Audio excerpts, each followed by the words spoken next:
जय हिंद कैडेट्स, मैं राम एक बार फिर से हाजिर हूं एनसीसी संबंधी एक नए लेसन को लेकर।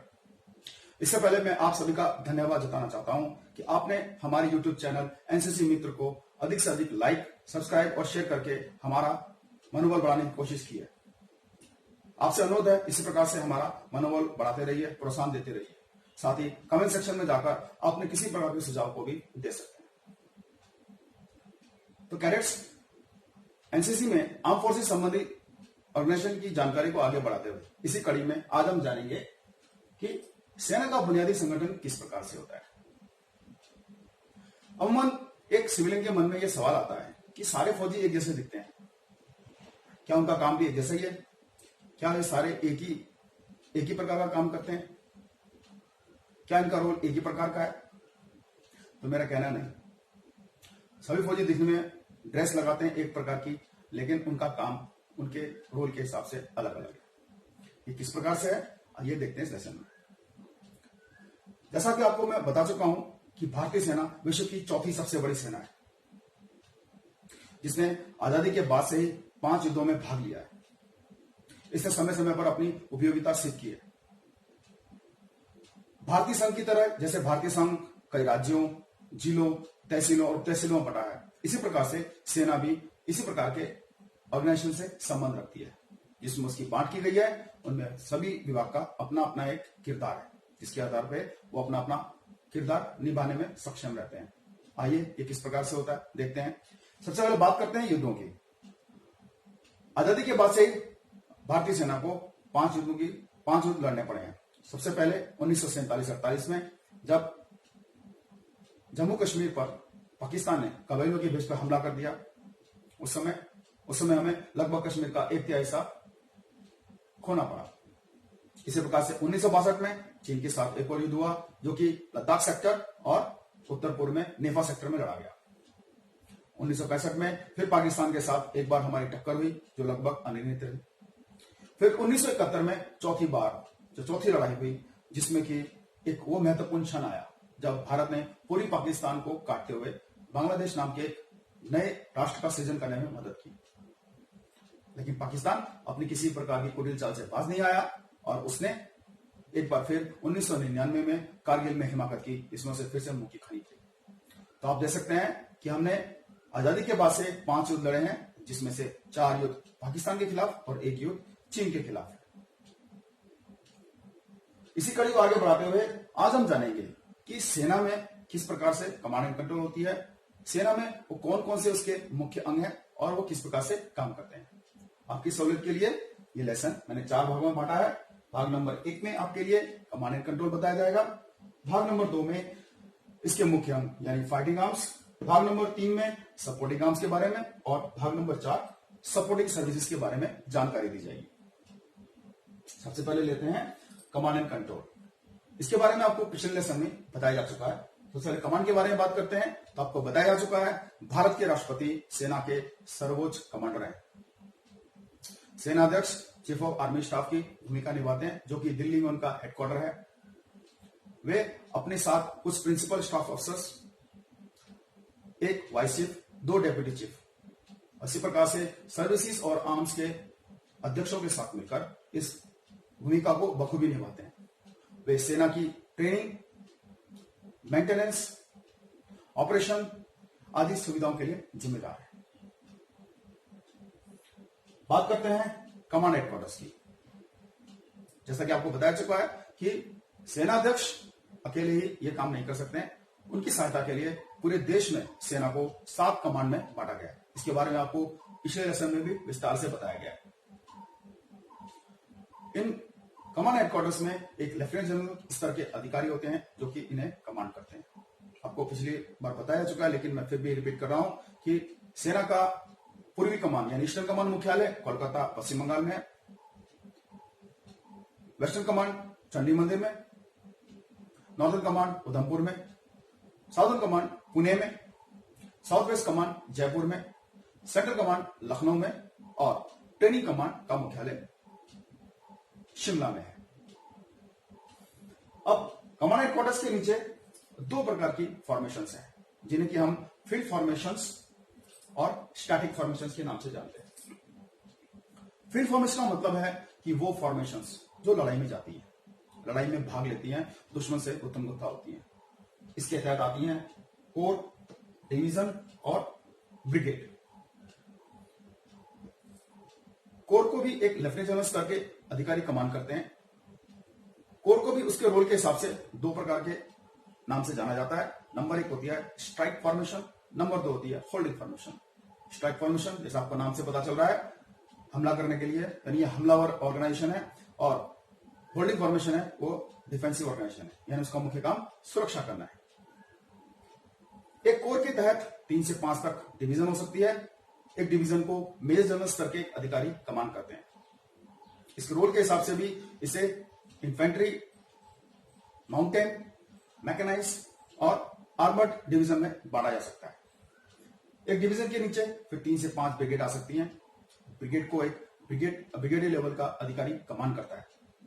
इनको भी इनके रोल के हिसाब से infantry, mountain, independent, para, signal, RT, engineers, इस प्रकार की ब्रिगेड में बांटा जा सकता है। तो आप देख सकते हैं ये जो फील्ड फॉर्मेशन है ये लड़ाई में जाती है। दूसरी प्रकार की फॉर्मेशन है स्टैटिक। जैसा कि नाम से जाहिर है ये एक ही जगह रहती हैं, लेकिन ये पूरे देश में फैली हुई हैं और ये देश में लाइन ऑफ कम्युनिकेशन को बहाल रखने में मदद करते हैं। सेना के जितने भी इंफ्रास्ट्रक्चरल एसेट्स हैं, ट्रेनिंग सेंटर इत्यादि, उनका ख्याल रखती है। इसके अलावा सिविल मिलिट्री लाइसेंस भी बनाने में ये सहयोग करती है। इसके नीचे भी 2 प्रकार के ऑर्गेनाइजेशन हैं जिन्हें हम एरिया और सब एरिया के नाम से जानते हैं। एरिया को एक लेफ्टिनेंट जनरल स्तर के अधिकारी कमान करते हैं और सब एरिया को एक मेजर जनरल स्तर के अधिकारी कमान करते हैं। तो ये थी जानकारी कमांड हेडक्वार्टर्स के बारे में। यहां पर आकर भाग 1 समाप्त होता है। आशा है आपको अच्छी प्रकार से समझ में आया होगा। भाग नंबर 2 में लेते हैं अब हम मुख्यतः आर्मी की मुख्य अंग के बारे में, जो कि फाइटिंग आर्म्स यानी लड़ाकू अंग। लड़ाकू अंग में हमारे पास 3 प्रकार की सेना है, जिसमें कि आर्मर यानी टैंक, मैकेनाइज्ड इन्फेंट्री यानी बख्तरबंद इन्फेंट्री और इन्फेंट्री। सबसे पहले बात करते हैं आर्मर की। आर्मर यानी टैंक। जब आपके सामने टैंक का नाम आता है तो टैंक के साथ उसकी कुछ खासियत सामने आती है। जैसे कि टैंक के पास प्रोटेक्शन होती है स्मॉल आर्म्स के खिलाफ, टैंक के पास स्पीड होती है, टैंक के पास फायर पावर होती है, और टैंक के पास दुश्मन के भीतर खलबली मचाने की क्षमता होती है। अपनी इन्हीं विशेषताओं के तले टैंक, जब हम एग्रेसिव रोल यानी अटैक में जाते हैं तो दुश्मन के ऊपर ज्यादा से ज्यादा फायर करके उसे नेस्तनाबूद करने की कोशिश करता है, उसमें खलबली मचा देता है। इसी प्रकार से जब डिफेंसिव रोल में टैंक हमारे साथ में होते हैं तब भी ये आक्रामक डिफेंस की कार्रवाई कर रहे होते हैं। एक आर्मर्ड रेजिमेंट में 45 टैंक होते हैं। भारत में इस समय T-72 यानी अजय, T-90 यानी भीष्म और मुख्य युद्धक टैंक यानी मेन बैटल टैंक अर्जुन इस वक्त कार्यरत हैं। दूसरा एक महत्वपूर्ण अंग है इन्फेंट्री यानी पैदल सेना।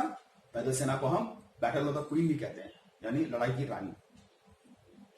पैदल सेना का कार्य है कि यह अटैक के समय यानी आक्रमण के समय दुश्मन की जमीन पर जल्दी से जल्दी कब्जा करने की कोशिश करती है। जब तक इन्फेंट्री दुश्मन की जमीन पर काबिज होकर कब्जा न कर ले तब तक हमारा कब्जा अधूरा माना जाता है। इसी प्रकार से डिफेंस में इनका रोल है कि दुश्मन को 1 इंच भी जमीन न लेने देना। तीसरा जो महत्वपूर्ण अंग है वो है मैकेनाइज्ड इन्फेंट्री। यह अन्य दोनों अंगों की बनिस्बत थोड़ा नया है और ये आर्मर्ड और इन्फेंट्री दोनों की कमियों को ध्यान में रखते हुए इसका संगठन किया गया है। आर्मर के पास सब कुछ है, फायर पावर है, प्रोटेक्शन है, लेकिन ये जमीन पे कब्जा नहीं कर सकते हैं। इन्फेंट्री के पास संख्या बल है, जमीन पे कब्जा करने की ताकत है, लेकिन इनके पास स्पीड नहीं होती है। इन्हें छोटे स्मॉल आर्म्स फायर से बचाना भी बहुत जरूरी होता है। इन दोनों के बीच के हिस्से को पाटने के लिए मैकेनाइज्ड इन्फेंट्री का गठन किया गया है। मैकेनाइज्ड इन्फेंट्री के पास बख्तरबंद वाहन होते हैं जिनमें बैठकर ये आर्मर के साथ साथ लगभग लड़ाई में जाते हैं और आर्मर की कार्रवाई तुरंत समाप्त होते ही ये जमीन पर काबिज हो जाते हैं। इस प्रकार से पहले जो आर्मर के पीछे पीछे इन्फेंट्री आने में समय लगता था उस समय तो उन्होंने बचा लिया और जल्दी से जल्दी इस अपनी कार्रवाई को अंजाम देते हैं। इनके पास इस कार्रवाई को अंजाम देने के लिए BMP-1 और BMP-2 नाम के व्हीकल्स हैं और इसके अलावा इनके पास IADM व्हीकल्स भी हैं। तो ये थी जानकारी फाइटिंग आर्म्स के बारे में। अभी लेते हैं जानकारी सपोर्टिंग आर्म्स। सपोर्टिंग आर्म्स वो आर्म्स हैं जो फाइटिंग आर्म्स की तरह बिल्कुल आगे जाके तो नहीं लड़ते हैं, बल्कि थोड़ा पीछे रहते हुए या इनकी सहायक भूमिका में होते हैं, जिनमें मुख्यतः 5 हैं। आर्टिलरी यानी तोपखाना, engineers, army air defence, army aviation corps और सिग्नल्स। सबसे पहले बात करते हैं आर्टिलरी। आर्टिलरी यानी तोपखाना। ये लोग अपने आप को गॉड ऑफ द वार भी कहते हैं। डिफेंस में ये हमारे से पीछे से हमारी डिफेंसिव फौजों को डिफेंसिव फायर देते हैं, जिससे दुश्मन की आगे बढ़ने वाली फौजों पर ये अंधाधुंध फायर करवाते हैं और उनका ज्यादा नुकसान करने की कोशिश करते हैं। इसी प्रकार से अटैक में हमारी अटैकिंग फोर्सेज आगे जाती हैं तो उन्हें ये कवर प्रदान करते हैं ताकि उन पर कम से कम आ जाए। दूसरा महत्वपूर्ण अंग है इंजीनियर्स। इंजीनियर्स एक बहुत ही महत्वपूर्ण अंग है। इंजीनियर्स अमूमन हमें कॉम्बैट इंजीनियर्स, एमईएस और बॉर्डर रोड ऑर्गेनाइजेशन में अपनी सेवा प्रदान करता है। इसके अलावा ये डीआरडीओ और मिलिट्री सर्विस में भी ये अपनी भूमिका निभाता है। इसका मुख्य काम हमारी सेनाओं को मोबिलिटी प्रदान करना है, जिसके तहत ये ब्रिजों का निर्माण करते हैं, जिसके तहत ये रोड्स की रिपेयर और निर्माण करते हैं और हेलीपैड और हवाई पट्टी का निर्माण भी करते हैं। और लड़ाई की बात करें तो दुश्मन को इन्हीं सेवाओं से महरूम रखने में मदद भी करते हैं। इसमें इनका काम है माइनफील्ड को लगाना और तरह तरह के चार्जेस लगाना, दुश्मन के आगे बढ़ने के जितने भी ब्रिजेस वगैरह उनको नेस्तनाबूद करना। तो ये हमारे इंजीनियर का एक महत्वपूर्ण रोल है। इसके बाद तीसरा एक महत्वपूर्ण अंग है army air defence. Army air defence air force के साथ मिलकर इनके पास छोटी और मध्यम दूरी तक मार करने वाली गन होती हैं और इसी प्रकार की इनकी मिसाइलें होती हैं। इनके साथ मिलकर ये कुछ वल्नरेबल एरियाज, वल्नरेबल पॉइंट्स और हमारी मार्चिंग फोर्सेस इनकी सुरक्षा करते हैं। चौथा हमारे पास सपोर्टिंग आर्म्स का महत्वपूर्ण अंग है आर्मी एविएशन कोर। यह अपेक्षाकृत नया विंग है जो कि हेलीकॉप्टर पर आधारित है। अभी आपने सुना ही होगा अपाचे हेलीकॉप्टर्स, तो अपाचे हेलीकॉप्टर्स भी इन्हीं का एक हिस्सा बनने वाले हैं। तो आर्मी एविएशन कोर सबसे पहले रेकी और सर्वेलेंस करने में मदद करते हैं। इसके अलावा ये हमारे आर्टी और मोटर फायर को भी दुश्मन के ऊपर गाइड करवाते हैं। इसके अलावा कहीं पर अगर तुरंत रेस्क्यू ऑपरेशंस की जरूरत है वहां पर भी ये अपनी भूमिका निभाते हैं। भारत में हमारे पास इस काम के लिए चीता, चेतक और एएलएस ध्रुव यानी एडवांस लाइट हेलीकॉप्टर ध्रुव नाम के हेलीकॉप्टर अभी सेवा दे रहे हैं। और पांचवा सबसे महत्वपूर्ण अंग है सिग्नल्स। कोर ऑफ सिग्नल्स हमें लड़ाई हो या शांतिकाल हो, हमें किसी भी प्रकार से ये संचार सेवा उपलब्ध कराते हैं, चाहे वो लाइन कम्युनिकेशन के माध्यम से हो, चाहे वो रेडियो कम्युनिकेशन के माध्यम से हो। ये रिले सेंटर्स स्थापित करने में मदद करते हैं। इसके अलावा ये दुश्मन के संचार गतिविधियों पर भी नजर रखते हैं और उनका एक मुख्य कार्य आजकल है कि ये सेना में साइबर सिक्योरिटी के लिए भी जिम्मेदार है। तो ये थे हमारी सेना में सपोर्टिंग आर्म्स के जो 5 महत्वपूर्ण तत्व हैं उनके कार्य। और सबसे आखिर में बात करते हैं सपोर्टिंग सर्विसेज की। इस सेना का वो अंग है जो कि फाइटिंग आर्म्स और सपोर्टिंग आर्म्स दोनों को एडमिनिस्ट्रेटिव कवर प्रदान करते हैं। सबसे पहले से बात करें हम एएससी की, यानी आर्मी सप्लाई कोर। जैसा नाम से जाहिर है, यह सेना को खाद्य सामग्री, लुब्रिकेंट्स, फ्यूल, हाइजीन, केमिकल्स, इस प्रकार की चीजों की यह बंदोबस्त करवाते हैं, उसकी खरीद करवाते हैं और उसकी डिस्ट्रीब्यूशन करवाते हैं। हो सके तो कहीं पर ये एयरफोर्स और नेवी को भी अपनी सेवा प्रदान करते हैं। दूसरा महत्वपूर्ण संगठन है एएमसी यानी आर्मी मेडिकल कोर। तो नाम से जाहिर है, ये लड़ाई का मैदान हो या पीस का क्षेत्र, तो यहां पर ये क्या करेंगे, हमारी फौज को मेडिकल कवर प्रदान करते हैं। तीसरा महत्वपूर्ण अंग है एओसी आर्मी ऑर्डिनेंस कोर। यह सेना को गोला बारूद, वस्त्र, किट आदि का बंदोबस्त, उसकी खरीद और उसकी डिस्ट्रीब्यूशन यानी बांट के लिए जिम्मेदार है। इस काम के लिए इनके पास बड़े बड़े स्टोर्स हैं जहां पर इनका भंडारण किया जाता है और वहां से इनका वितरण किया जाता है। चौथा सबसे महत्वपूर्ण अंग है ईएमई कोर ऑफ ईएमई यानी इलेक्ट्रिकल एंड मैकेनिकल इंजीनियर्स।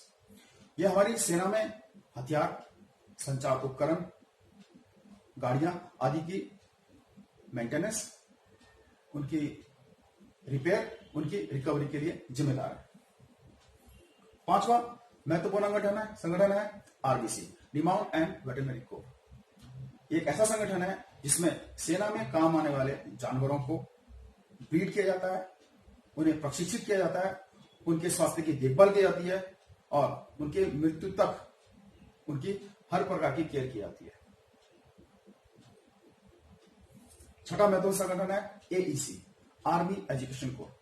ये सेना को आम शिक्षा और सैनिक शिक्षा जो से आगे प्रोन्नति के लिए जरूरी है वो इसको प्रदान करते हैं।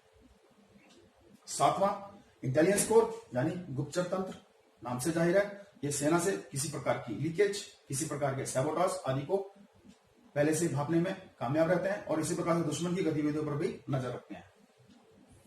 आठवां कोर ऑफ मिलिट्री पुलिस। जी हाँ, आर्मी में हमारी एक मिलिट्री पुलिस है जो कि लॉ एंड ऑर्डर को बनाए रखने में मदद करती है। इसके अलावा सेना से किसी प्रकार की कोई पिलफरेज या लीकेज हो रही है उस पर भी ये नजर रखती है और साथ में सिविल पुलिस के साथ भी लाइजन करके रखती है। नौवां महत्वपूर्ण संगठन है JAG, जज एडवोकेट ब्रांच, जज एडवोकेट जनरल ब्रांच। इसका काम सेना को कानूनी मसले पर राय देना है। 10वां APDC, army physical training core, नाम से जाहिर है इनकी नियुक्ति प्राय हमारे प्रशिक्षण संस्थानों में होती है जहां पर ये खेलों और प्रशिक्षण को बढ़ावा देते हैं। कोर ऑफ पायनर या द पायनर कोर, इनके पास एक प्रशिक्षित मैन पावर होती है जो कि हमें खासकर ऑपरेशनल एरियाज में जहां पर सिविल लेबर की उपलब्धता ना हो या सुरक्षा कारणों से सिविल लेबर को नहीं लगाया सके वहां पर इनकी एम्प्लॉयमेंट की जाती है। और सबसे आखिर में 12वां यानी DSC, डिफेंस सिक्योरिटी कोर। इसमें प्राय सेना से हाल ही में रिटायर हुए या TA के रिटायर हुए जवान भर्ती किए जाते हैं जिनका काम सेना के महत्वपूर्ण अंगों, महत्वपूर्ण इंस्टीट्यूशंस की रखवाली करना है, उनकी देखरेख करना है और वहां पर से किसी प्रकार की भी पिलफरेज आदि ऐसी घटनाओं की रोकथाम करना है। तो कैडेट्स ये यहां पर आकर भाग नंबर 4 भी समाप्त होता है।